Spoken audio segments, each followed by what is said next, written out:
Panggul ini penting banget ya buat perempuan, apalagi untuk persalinan pervaginam. Jadi, panggul ini sebagai jalan lahir baby ketika proses persalinan pervaginam. Nah, gimana nih kita tahu panggul kita cukup gak dilewatin baby? Sempit gak sih panggul kita? Yuk kita bahas bersama saya Dr. Oli, spesialis OB/GYN. Nah, untuk moms memang panggul sempit ada yang panggul sempit absolut. Biasanya kalau pasien panggul sempit absolut, biasanya memang kalau memang udah dari genetiknya dia ada cacat di area panggul, atau mungkin tingginya itu kurang dari 145 cm, ada kelainan-kelainan yang lain, ada tumor atau yang lain sebagainya, terus osteomalacia, jadi di area panggulnya itu ada kelainan. Nah, itu kita namakan panggul sempit absolut. Tapi kalau untuk panggul sempit relatif itu biasanya karena cephalopelvic disproporsi. Jadi adanya ketidakproporsionalan panggul kita dengan kepala bayi dengan passenger atau bayi yang mau melewati panggul kita.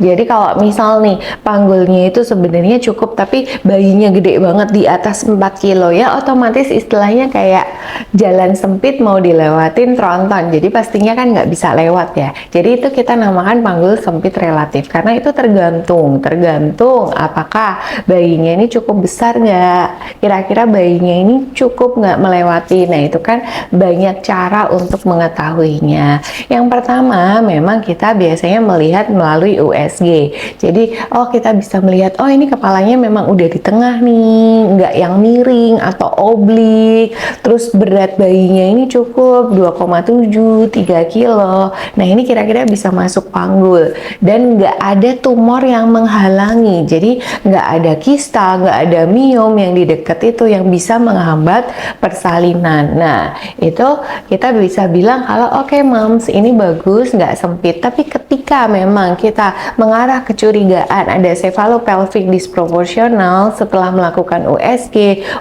panggul, pelvimetri.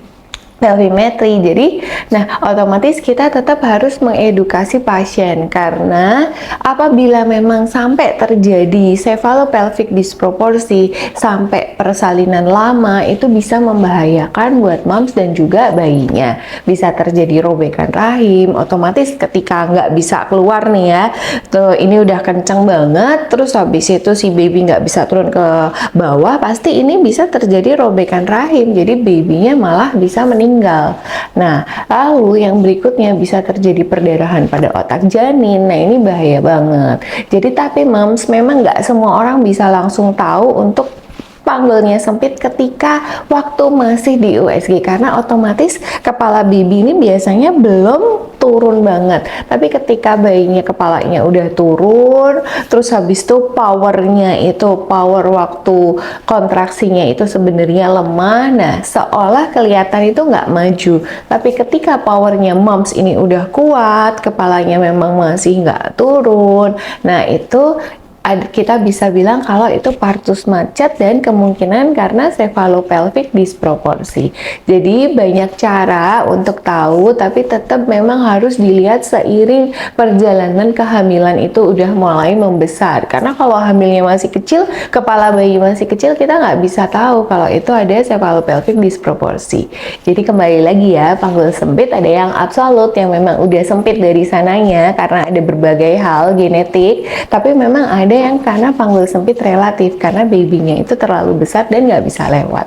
Jadi selalu semangat konsultasiin ke dokter OB/GYN-nya atau ke bidannya terdekat, dan pastinya kalau emang terjadi panggul sempit langsung operasi, jangan takut ya mam, langsung segera operasi. Yang penting babynya sehat, maminya sehat, nggak ada komplikasi apa-apa.